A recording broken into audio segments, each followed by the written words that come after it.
So now in today lecture we will start alkali metal, physical property of alkali metal. Alkali metal, and in that topic chemical properties solution in liquid ammonia. तो सबसे पहले मुझे बताओ कि यहाँ पर लिखा हुआ लिक्विड अमोनिया। लिक्विड अमोनिया क्या एक्वस अमोनिया है या लिक्विड अमोनिया, क्या है ये? लिक्विड अमोनिया के मीनिंग क्या है? What is meaning of liquid ammonia? क्या एक्वस अमोनिया है? It is aqueous ammonia. Aqueous ammonia so हमने बोला नहीं है, तो क्या है? तो फिर कौन सा अमोनिया है? तो फिर कौन सा अमोनिया है?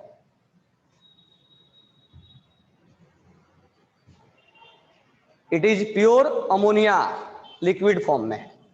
कितने डिग्री पे अमोनिया लिक्विफाइड हो जाता है? अमोनिया के बारे में बहुत कुछ पढ़े हमने। अमोनिया के बारे में क्या क्या पढ़े?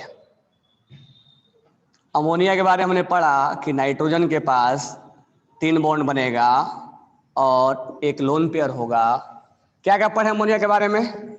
Ammonia is a hybridization sp3, 3 bond और 2 lone pair, geometry trigonal pyramidal, 3D या 2D? 3D।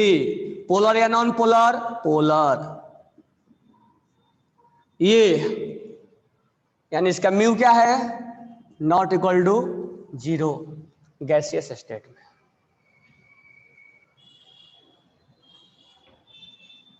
हाइड्रोजन बॉन्ड बनाता है ये, अभी आगे हम पढ़ेंगे। हाइड्रोजन बॉन्ड बनाता है, हाइड्रोजन बॉन्ड फॉर्म होता है इसके अंदर। बॉन्ड एंगल 107 डिग्री होता है, 107 डिग्री होता है।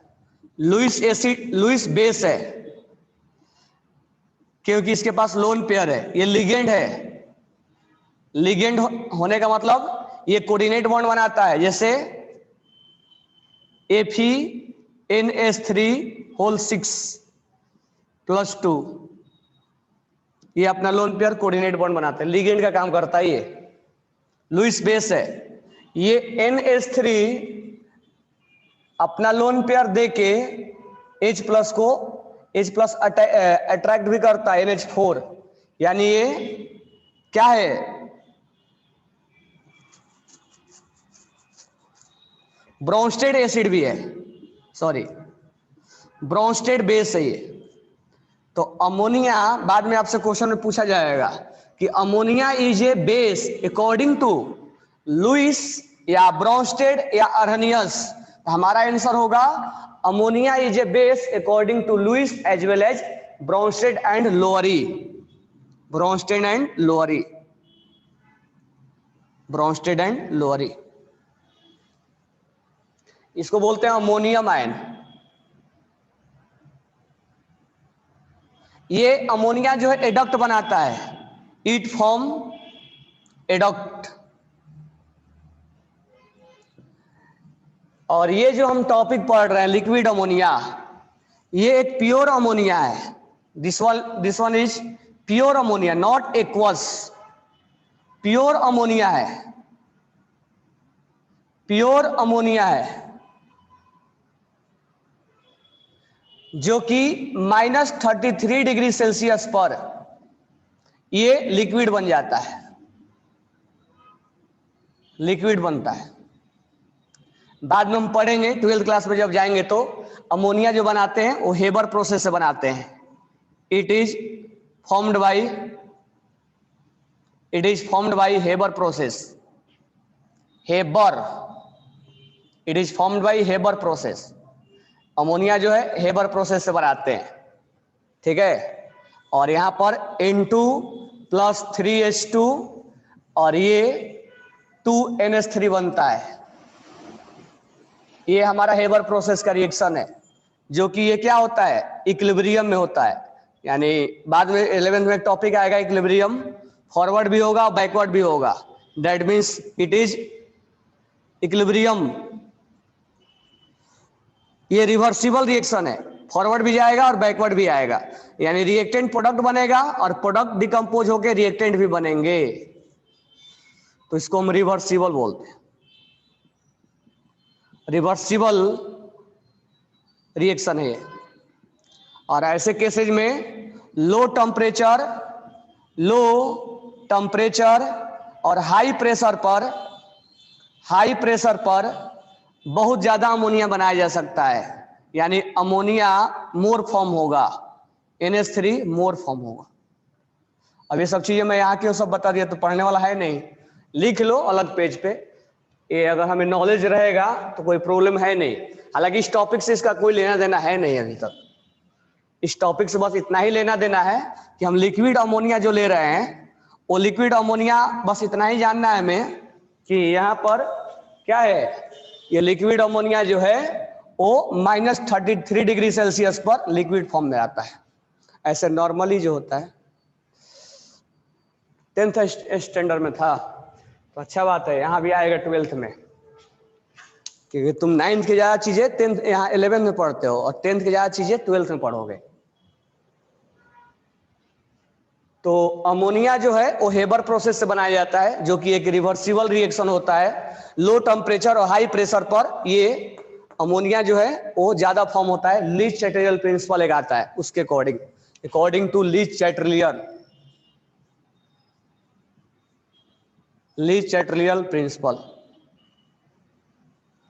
ये सब अभी आएगा 11th में ही, केमिकल इक्विलिब्रियम में पढ़ाएंगे फिजिकल में।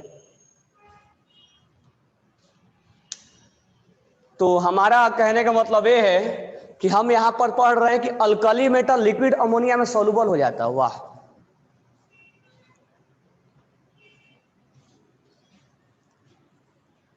वाटर में क्या होगा, वाटर वाला रिएक्शन हमने पढ़ा दिया है। लिक्विड अमोनिया ही क्यों लिया गया, ऐसा क्या हो गया होगा लिक्विड अमोनिया में, जो लिक्विड अमोनिया ही खास हम पढ़ रहे हैं। हम वाटर में पढ़ते हैं रिएक्शन, हम ऑक्सीजन के साथ पढ़ते हैं, हाइड्रोजन के साथ पढ़ते हैं, ऐसा क्या हुआ होगा कि लिक्विड अमोनिया के साथ अल्कली मेटल को लिया गया होगा। क्या अल्कली मेटल डिजोल्व होता है, क्या अल्कलाइन भी डिजोल्व होता है क्या, ये भी क्वेश्चन है। अल्कली मेटल तो चलो डिजोल्व हो गया है, समझ में आता है, क्या अल्कलाइन मेटल भी डिजोल्व होगा, अल्कलाइन मेटल डिजोल्व होगा तो उसका क्या प्रॉपर्टी होगा, वो क्या होगा। तो अपने अपने नोटबुक में देखो एक बार अल्कलाइन में जाके, क्या अल्कलाइन का भी रिएक्शन दिया है क्या। अल्कलाइन जो वॉल्यूम है आपका, आप ऐसे नॉर्मल जो वॉल्यूम है पेज नंबर 111 ओपन कर लेना, क्योंकि हम वहां पर टीच कर रहे हैं। अब अल्कलाइन अर्थ मेटल में जाके एक बार देखो कि क्या, पेज नंबर 124 पे जाके देखो, सॉल्यूशन इन लिक्विड अमोनिया, क्या अल्कलाइन भी इसमें डिजोल्व होता है, क्या लिक्विड अमोनिया के अंदर अल्कलाइन भी डिजोल्व होता है। अल्कली तो डिजोल्व होता ही है, अल्कलाइन डिजोल्व होता है। अल्कलाइन डिजोल्व होता कौन सा कलर देगा,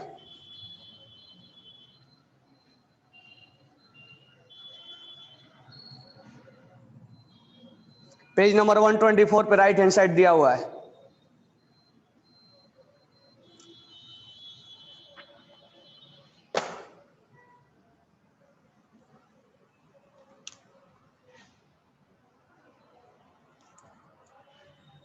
लिक्विड में लाने के लिए ये टेम्परेचर काफी है, -33 डिग्री सेल्सियस।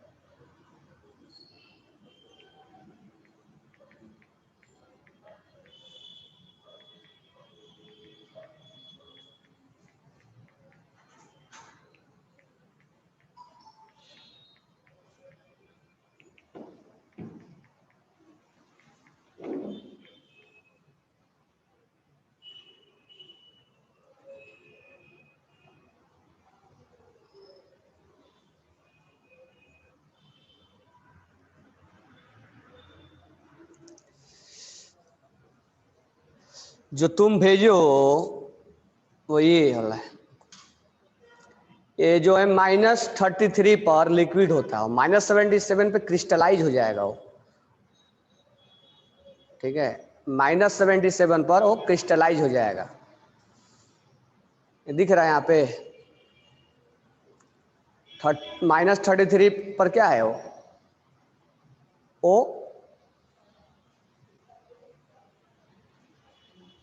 व्हाइट क्रिस्टलाइज हो जाएगा, वो सॉलिड में बदल जाएगा। यानी अमोनिया को लिक्विफाइड करना है तो -33 होगा, और इसको सॉलिडिफाइड करना होगा तो -77 डिग्री होगा। अगर अमोनिया को सॉलिड बनाना है तो -77 डिग्री सेल्सियस होगा। माइनस लिक्विड तो यहाँ हमें सॉलिड तो बनाना नहीं है, चाहो तो लिख भी सकते हो कि -77 डिग्री सेल्सियस पे क्रिस्टलाइन बन जाएगा, क्रिस्टलाइन।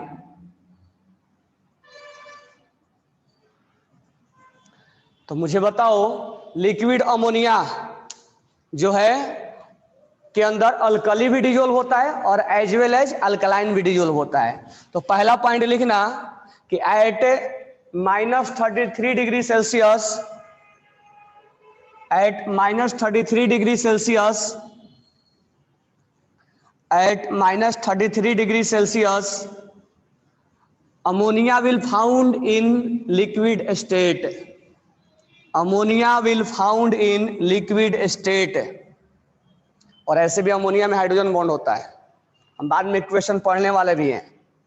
देखो अमोनिया के ग्रुप का हाइड्राइड और इसके नीचे वाला फॉस्फीन ये नॉर्मली लिक्विड होता है और ये गैस होता है। ऐसा क्यों? तो हम इसके बोलेंगे इसमें हाइड्रोजन बॉन्ड है, तो ऐसे नॉर्मली लिख भी सकते हो।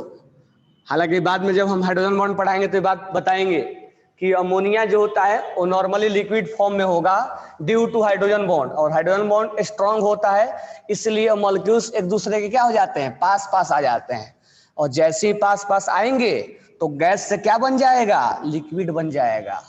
और ये फॉस्फीन गैस होता है क्योंकि इसमें हाइड्रोजन गैस, हाइड्रोजन बॉन्ड नहीं होता है, तो वहां पर हम पढ़ाएंगे। हालांकि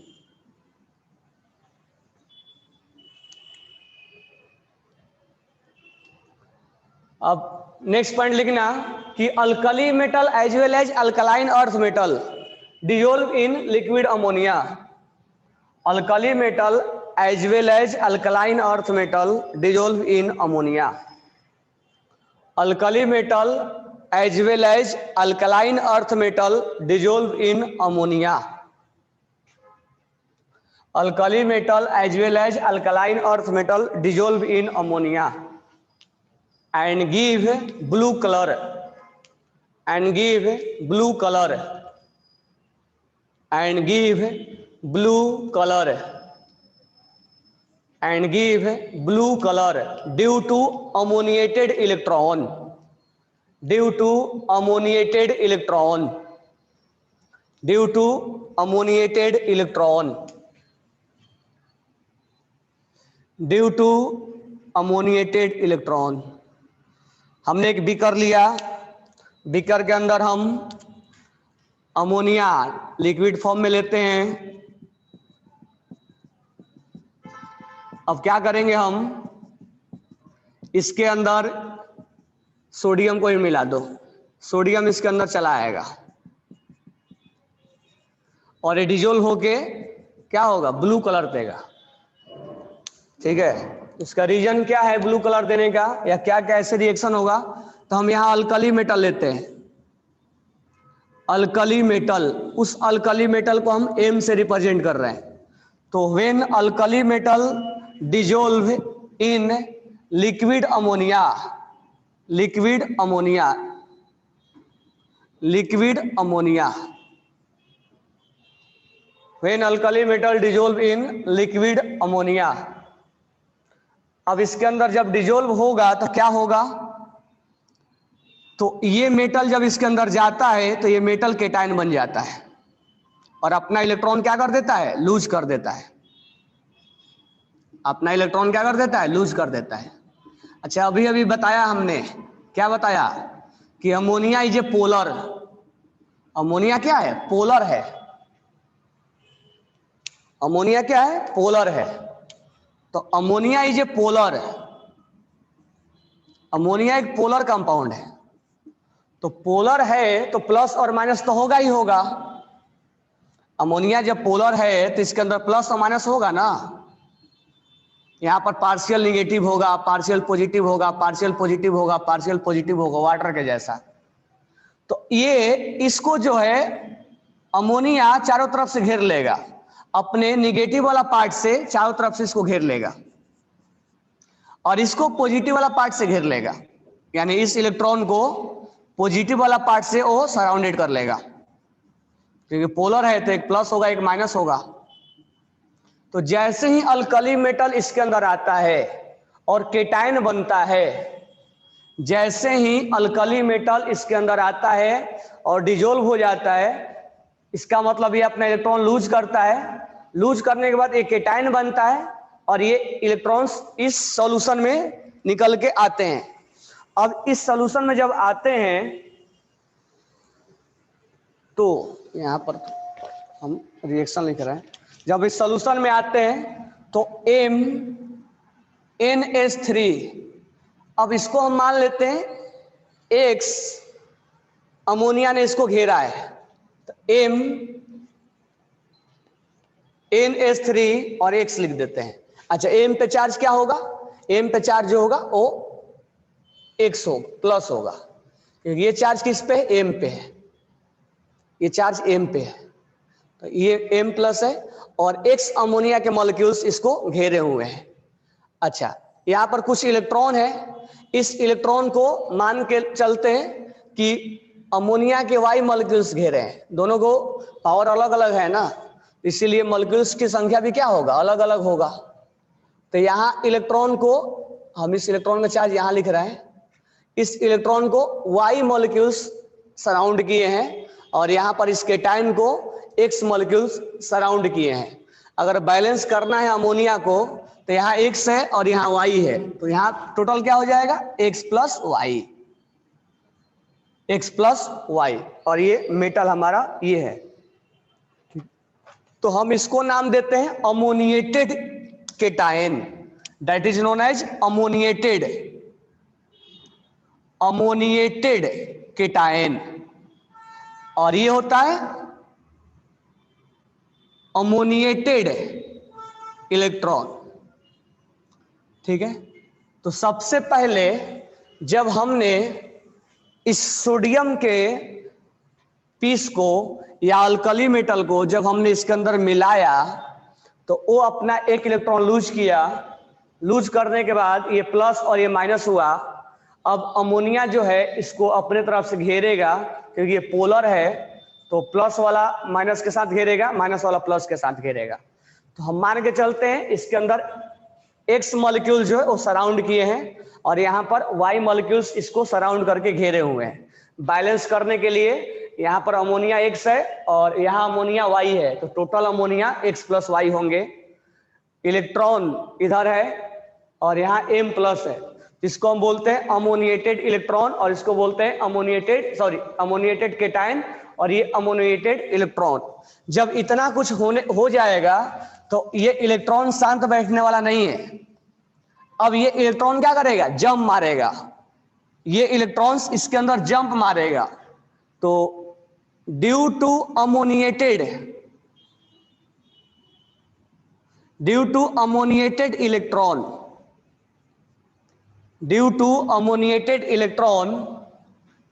अब जब अमोनिएटेड इलेक्ट्रॉन जंप मारेगा इसमें से लाइट निकलेगा, अनपेयर्ड इलेक्ट्रॉन के जैसा हो गया ना, ये क्या हो गया? अनपेयर्ड इलेक्ट्रॉन हो गया। ये अब सिस्टम से बाहर चला गया ना, तो एक तरह का अनपेयर्ड इलेक्ट्रॉन हो गया ये। तो ड्यू टू अमोनिएटेड इलेक्ट्रॉन या unpaired electron, it's so visible range के अंदर हमारे को एक लेमडा मिलेगा, इट्स सो ब्लू कलर। तो कहने का मतलब ये हुआ कि अगर आपसे पूछा जाए कि ये सॉल्यूशन कैसा दिखने लगेगा तो हम बोलेंगे ये सॉल्यूशन ब्लू कलर दिखता है। तो ब्लू कलर देखने का रीजन क्या होगा? तो उसका रीजन देंगे ammoniated electron. Due to ammoniated electron, ये जम मारेगा, और जम मारेगा तो लेमडा क्रिएट करेगा, रेडिएशन निकलेगा, और रेडिएशन जब निकलेगा तो इसके अंदर ब्लू कलर हमें दिखाई देगा, इसके अंदर हमें ब्लू कलर दिखाई देगा। तो लिखते चलना, due to ammoniated electron,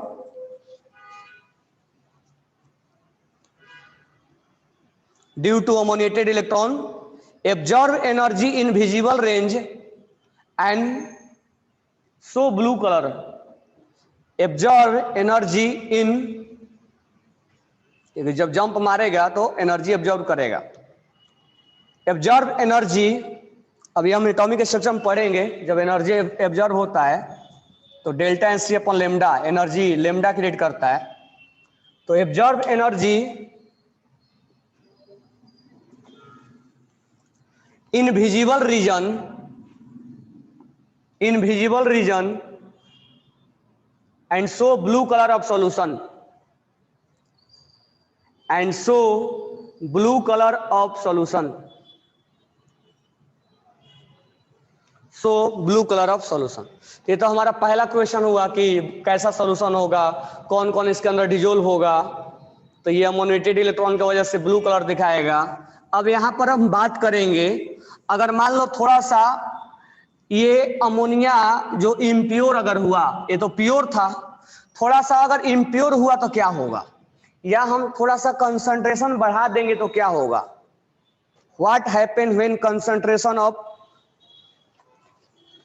solution will be increased, or what happened when some impure ammonia will be used। ठीक है, तो इसमें लिखो पहले,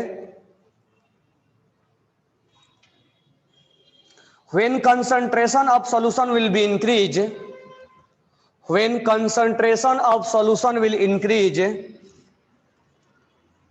when concentration of solution will increase, 3 molar, capital M इसको मोलर बोलते हैं, फिजिकल में पढ़ेंगे मोलर, मोलारिटी भी बोल सकते हैं, मोलारिटी, ये कंसंट्रेशन को रिप्रेजेंट करने का तरीका है, मोल पर लीटर, कितना मोल है, मोल पर लीटर, इसको हम बोलते हैं मोलारिटी।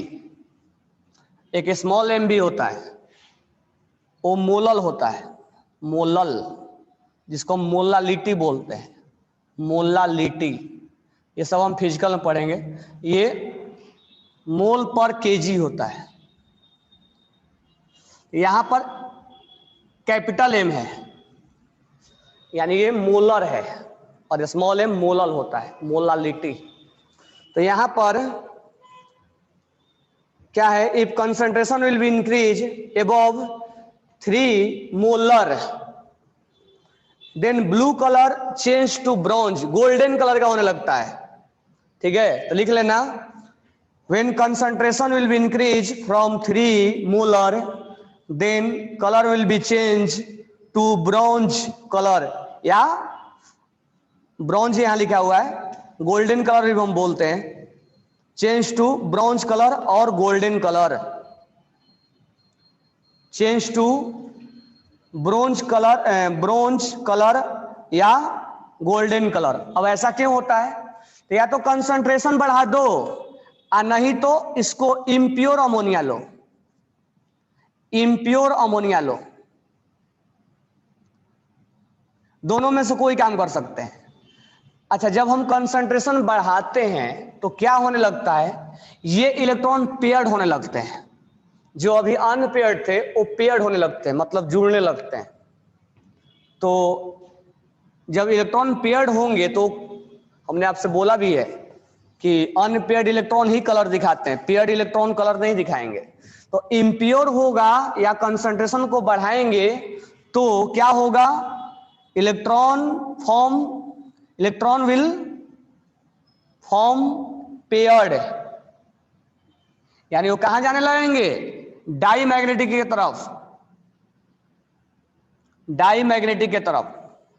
अब धीरे धीरे उनका कलर क्या होगा, समाप्त हो जाता है, और इसी के वजह से वो कलर जो है वो चेंज हो जाता है, ब्रॉन्ज हो जाता है, और वो डाई मैग्नेटिक लास्ट में बन जाते हैं, यानी पेयर्ड बन जाते हैं, और धीरे धीरे कलर डिसमिस हो जाता है, पूरा सॉल्यूशन से निकल जाता है। तो if concentration will be more than 3 capital M, the blue colour change to bronze या golden colour on warming and become diamagnetic. यानी इम्प्योर अमोनिया लो या 3 कंसंट्रेशन ज्यादा रखो तो उसके बाद इलेक्ट्रॉन पेयर्ड होने लगते हैं और डाई मैग्नेटिक में होने लगते हैं, और डाई मैग्नेटिक कलरलेस होने लगता है। तो धीरे धीरे कलर वैनिश हो जाता है, समाप्त हो जाता है। ये 3-4 पॉइंट याद रखने का।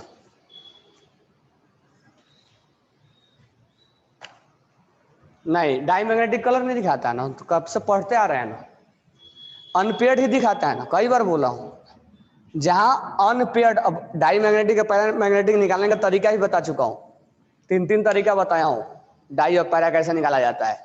तो पेयर्ड अनपेयर्ड इलेक्ट्रॉन, जो ये अनपेयर्ड इलेक्ट्रॉन है, this one is unpaired electron, यानी ये पैरामैग्नेटिक है, this one is act as a paramagnetic, this one will act as a paramagnetic. Unpaired electron मतलब पैरामैग्नेटिक है।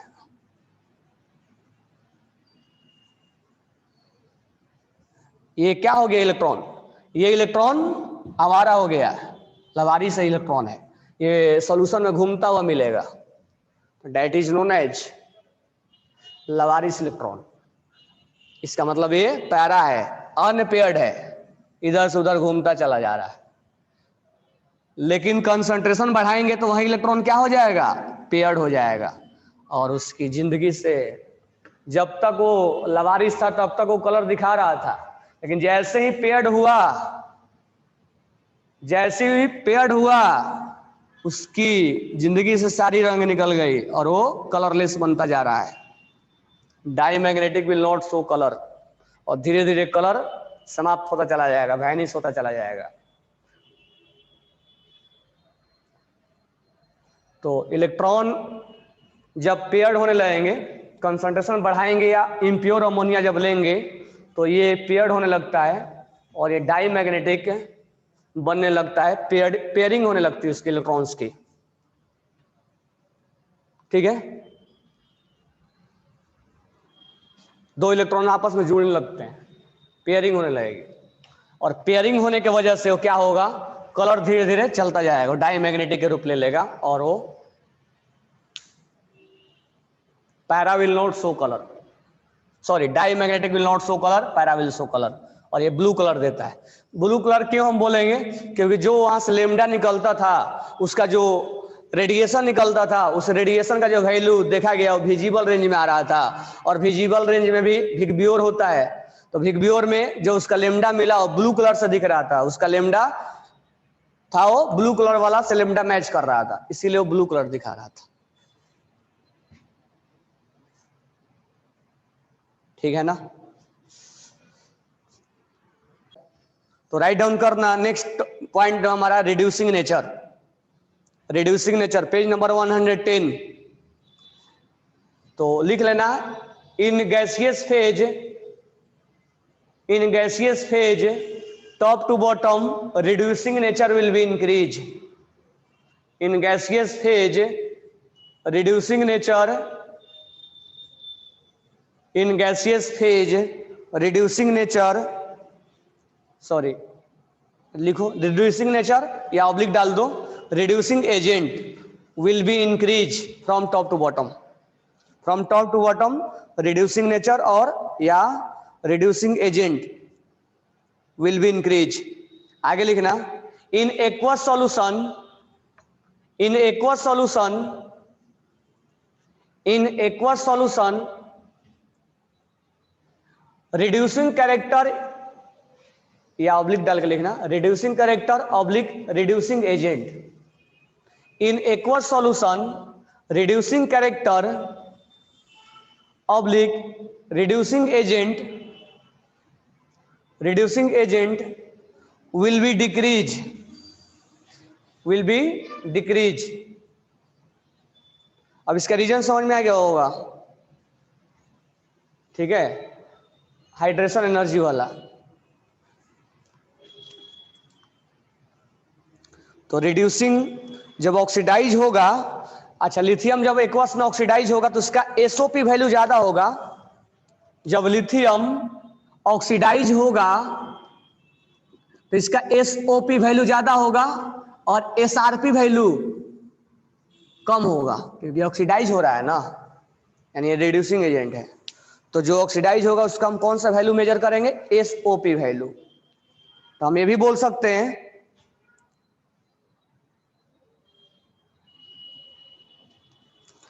कि लिथियम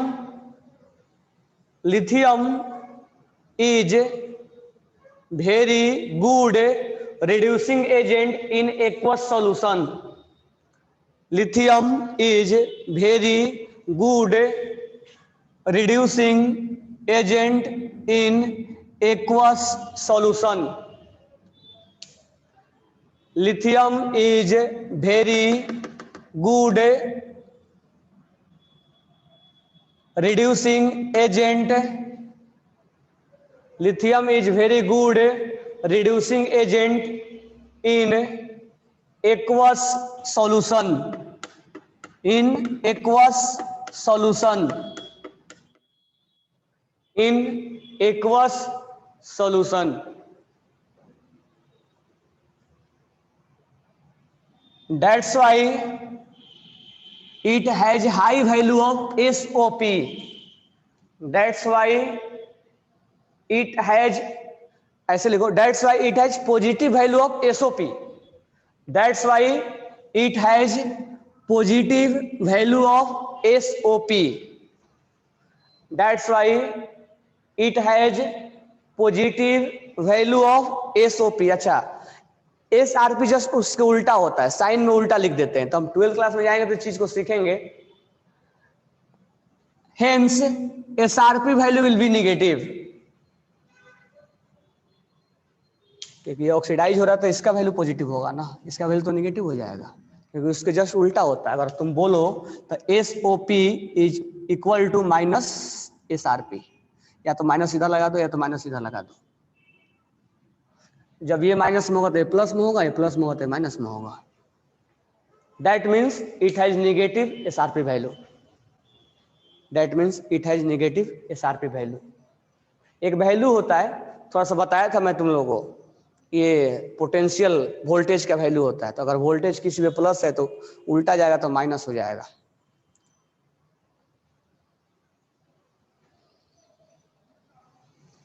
अगर हमें नॉर्मली पूछेगा तो या तो क्वेश्चन में वो देगा तो बता देगा कब हमें एक्वस में पूछ रहा है, या अगर नॉर्मली पूछेगा तो हम एक्वस लेंगे।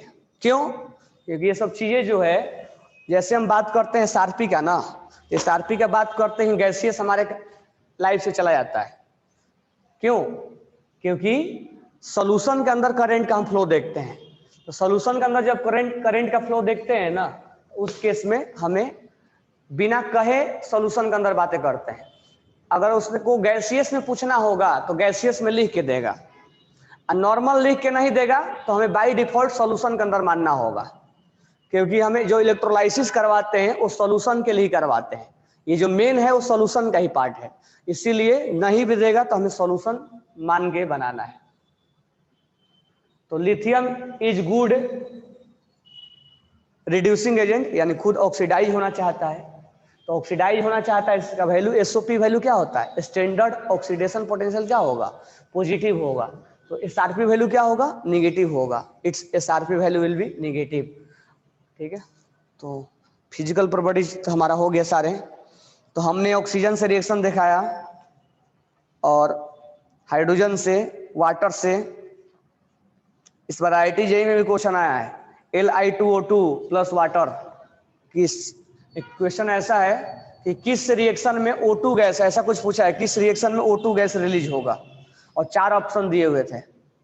Li2O2 भी था उसमें और प्लस वाटर था। देखना एक बार उसको। तो हाइड्रोजन के साथ रिएक्शन, हेलोजन के साथ रिएक्शन, एयर के साथ रिएक्शन, लिथियम के साथ रिएक्शन, हेलाइड के साथ रिएक्शन, किसका क्या होगा वो सब हमारा हो गया। अब पेज नंबर आओ 112 112। हम पढ़ेंगे अब salt of oxy acid. Page number 112 पे आ जाओ। अब हम पढ़ेंगे salt of oxy acid. Oxy acid अभी अभी पढ़ा के लाया हूं, सल्फर का ऑक्सी एसिड, फास्फोरस का ऑक्सी एसिड। अब लेकिन यहां ऑक्सी एसिड के साथ क्या है, सॉल्ट है। तो हम जानते हैं कि जब ऑक्सी एसिड सल्फर का या ऑक्सी एसिड फास्फोरस का जब अल्कली मेटल के साथ रिएक्शन करेगा और उसमें पानी भी रहेगा तो अल्कली मेटल बेस दिखाएगा, बेसिक होगा, और ऑक्सी एसिड क्या होगा, ऑक्सी एसिड ऑफ फास्फोरस क्या होगा, एसिडिक होगा। तो यहां हम कुल मिला के क्या देखने वाले हैं, एक एसिड और एक बेस का हम रिएक्शन देखने वाले हैं, क्योंकि लिथियम तो बेसिक होंगे और ऑक्सी एसिड या तो सल्फर का होगा या फास्फोरस के होगा, जो भी ऑक्सी एसिड लेंगे हम, तो उनका अगर हम रिएक्शन करेंगे तो एक एसिड और एक बेस का रिएक्शन करवाएंगे तो सॉल्ट ही बनेगा। तो इसलिए हमारा टॉपिक भी है salt of oxy acid, oxo acid, oxo यानी हाइड्रोक्साइड और एसिड यानी ऑक्सी एसिड। तो ऑक्सो एसिड है, ऑक्सो और डैश लेके एसिड है, यानी हम एक एसिड और एक बेस का हम रिएक्शन देख रहे हैं यहाँ पे। तो एक एसिड और एक बेस का रिएक्शन क्या होगा, ठीक है। इसमें क्या क्या पॉइंट दिया हुआ है, चलो देखते हैं पहले। अच्छा, इस चीज को मैंने तुम लोग को वहां पर पढ़ाया भी हूं, कहाँ पे, जब हम आयनिक बॉन्ड पढ़ा रहे थे तो वहां पर मैंने कार्बोनेट पढ़ाया था, सल्फेट पढ़ाया था, और ये भी बोला था कि इनमें क्या है, इनमें आयनिक बॉन्ड है। अगर मान लो हम लेते हैं, पहले ध्यान से समझ लो इसके बाद लिखेंगे हम, NaOH लेते हैं और H2SO4 लेते हैं, ये बनेगा Na2SO4 प्लस वाटर बनेगा। सोडियम सल्फेट, NaOH लेते हैं और H2CO3 लेते हैं, ये बनेगा Na2CO3 प्लस वाटर। ये कार्बोनेट बना, ये सल्फेट बना। अच्छा, आज ही हमने पढ़ाया था oxy acid, this one is oxy acid of sulphur. अगर मान लो NaOH लेते हैं और H3PO4 लेते हैं, ये फास्फोरस का ऑक्सी एसिड, आज ही बोला था, orthophosphoric acid, orthophosphoric acid when react with sodium hydroxide it will form Na3PO4 plus water. तो ये phosphate, sodium phosphate, sodium nitrate, sodium sulphate, this one is salt, ये सॉल्ट बना है। यानी हम एक बेस का रिएक्शन ऑक्सी एसिड से देख रहे हैं, ऑक्सी एसिड से देख रहे हैं, और क्या बन रहा है हमारा, सॉल्ट बन रहा है। बनने के लिए तो सॉल्ट बन रहा है और वाटर रिलीज हो रहा है, लेकिन क्वेश्चन क्या क्या पूछेगा, तो जब यहां पर अगर हम सोडियम हाइड्रोक्साइड का रिएक्शन, सोडियम हाइड्रोक्साइड का रिएक्शन किससे करा दें, या तो SO4 से करवा दें, सल्फेट से, या कार्बोनेट से करवा दें, यहां से हाइड्रोजन निकाल दिया हमने, या फॉस्फेट से करा दें, या बाइसल्फेट से करवा दें। केवल एक ही यहां लूज हुआ है, दूसरा लूज नहीं हुआ है। यहां पर H2SO4 में अब देख सकते हो कि HSO4 का मतलब क्या होता है, एक ही लूज हुआ है H प्लस, तो इसका मतलब क्या हुआ, H double bond O minus और OH, ये क्या बन गया, HSO4 माइनस। अगर दोनों लूज हुआ तो क्या बनता, सल्फेट। अगर एक लूज हुआ तो क्या बनेगा, एक लूज होगा तो क्या बनेगा, बाइसल्फेट बनेगा ना, एक लूज होगा तो क्या बनेगा, बाइसल्फेट। बनेगा कि नहीं बनेगा। अच्छा मुझे ये बताओ, बाइसल्फेट क्या है, एसिड है, बेस है या एम्फोटेरिक है, बाइसल्फेट क्या है, एसिड है, बेस है या एम्फोटेरिक है। Bisulphate act as a, bisulphate क्या है,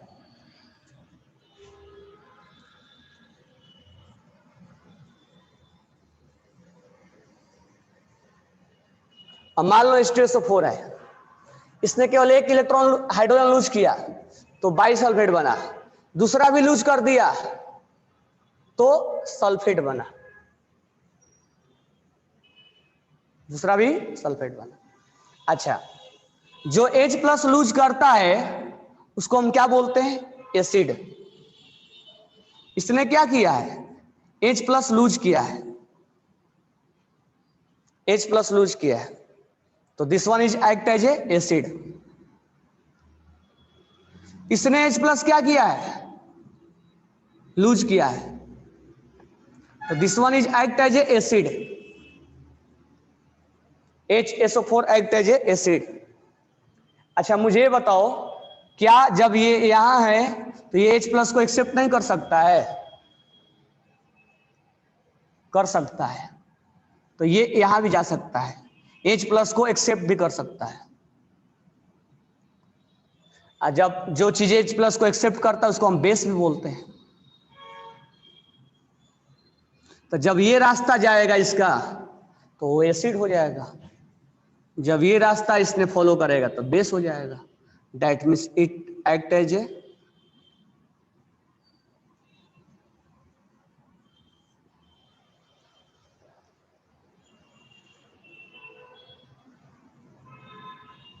अच्छा मुझे बताओ कि SO4-2 क्या है?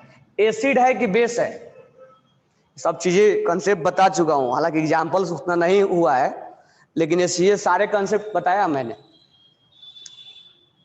HSO4 क्या है? अब SO4-2 क्या है? ये क्या है? SO4-2 तो ये तो अब हाइड्रोजन लूज नहीं कर सकता है, इसके पास है ही नहीं तो लूज कहां से करेगा? तो ये जो है इधर जा सकता है, यानी H+ को गेन कर सकता है, H+ गेन कर लेगा। जो H+ गेन करता है उसको हम क्या बोलते हैं? बेस। तो केवल इस बात को हमें नहीं जानना होगा कि जो H+ लूज करता है और जो OH को लूज करता है उसको एसिड बेस बोलते हैं। तुम लोगों को सारे स्टेप्स बता चुका हूं मैं कि एसिड बेस का तीन साइंटिस्ट, ब्रॉन्स्टेड,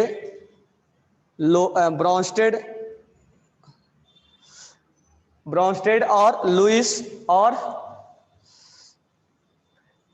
अरनियस। तो अरनियस तो ज्यादा नहीं है, लेकिन यहां पर ये बेस का काम करेगा, ये दोनों साइड जा सकता है। That's why it is act as a amphoteric. और ये H+ गेन नहीं कर सकते, इस कहां से गेन करेगा? गेन करने के लिए इसके पास कहीं जगह है क्या? कोई लोन पेयर एक्सेप्ट कर लेगा क्या? कोई नहीं करेगा ये। तो ये always act as a acid और it is always act as a base. It always act as a base. लेकिन ये जो बीच वाला होगा, केवल इसी में नहीं, जहां जहां बीच वाला होगा वो सब के सब एम्फोटेरिक कहलाएगा। जैसे मान लो फास्फोरिक एसिड ही ले लेते हैं, H3PO4। अगर इसने एक लूज किया है तो HPO4-1, इसने एक और लूज किया है HPO4-2, अगर इसने एक और लूज किया है तो PO4-3। अब ये सोच सकते हो कैसे कैसे चार्ज आ रहा है। तुम बॉन्ड बनाओगे, अब बॉन्ड बना के एक एक हाइड्रोजन निकालते जाओ। अब ये जो दो दिख रहा है वो क्या है? ये दो जोनो है वो एम्फोटेरिक है, एम्फोटेरिक है, ये एम्फोटेरिक है। क्यों? क्योंकि ये इधर भी जा सकता है और इधर भी आ सकता है, यानी H+ लूज भी कर सकता है और H+ गेन भी कर सकता है। ये H+ लूज भी कर सकता है और ये H+ गेन भी कर सकता है, लेकिन it always act as a acid, क्योंकि ये हमेशा H+ को लूज ही करेगा। और ये always act as a base, क्योंकि ये कभी भी H+ को लूज, तो इसके पास है ही नहीं तो लूज कहां से करेगा? हाँ, ये गेन कर सकता है। तो ध्यान रखना इस चीज को। मैं ये सब चीजें क्यों बता रहा हूं? क्योंकि आपसे क्वेश्चन में पूछा जाता है कि बताओ सॉल्ट किस नेचर का है, किस नेचर का है, वो सॉल्ट कैसा है, एसिड है, बेसिक है, सॉल्ट किस नेचर का है। उसको जानने के लिए हमें ये नॉलेज होना चाहिए कि कौन एसिड है, कौन बेस है और कौन एम्फोटेरिक है। और इसमें कोई रॉकेट साइंस नहीं है कि हम नहीं जानते, इसमें हम बस हमारे कोई एग्जाम्पल हमारे सामने नहीं आए थे। ठीक है, हम सारे चीज जानते हैं कि जो H प्लस लूज करता है वो एसिड होता है, H प्लस जो लूज करता है वो एसिड होता है, और जो H प्लस गेन करता है वो बेस होता है। किसके अकॉर्डिंग? ब्रोंस्टेड के अकॉर्डिंग। लुईस के अकॉर्डिंग जो लोन पेयर को क्या करे? डोनेट करे, और जो लोन पेयर को एक्सेप्ट करे। तो जब जैसा तब तैसा हम एग्जाम्पल देख के सेट करते हैं।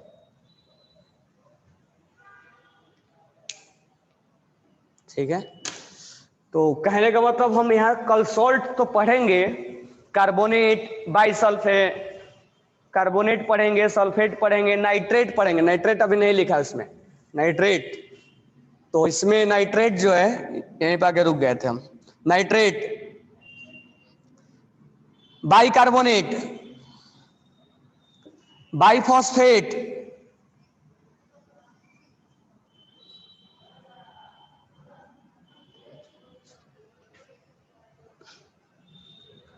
तो ध्यान रखना ये सब एग्जाम्पल हम कहां लिखवाए थे? आयनिक में। जब ये इनके साथ रिएक्शन करेगा तो सॉल्ट बनेगा, क्योंकि ये रिएक्शन करेगा NaOH के साथ। ये बेस है और ये एसिडिक नेचर के हैं,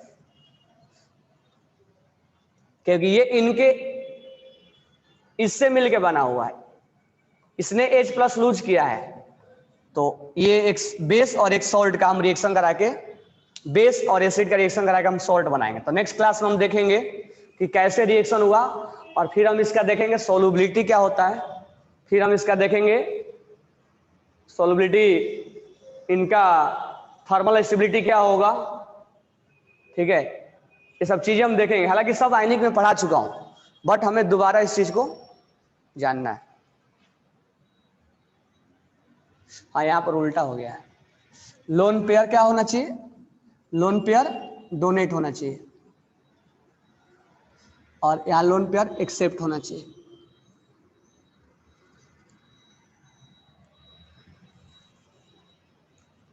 ठीक है,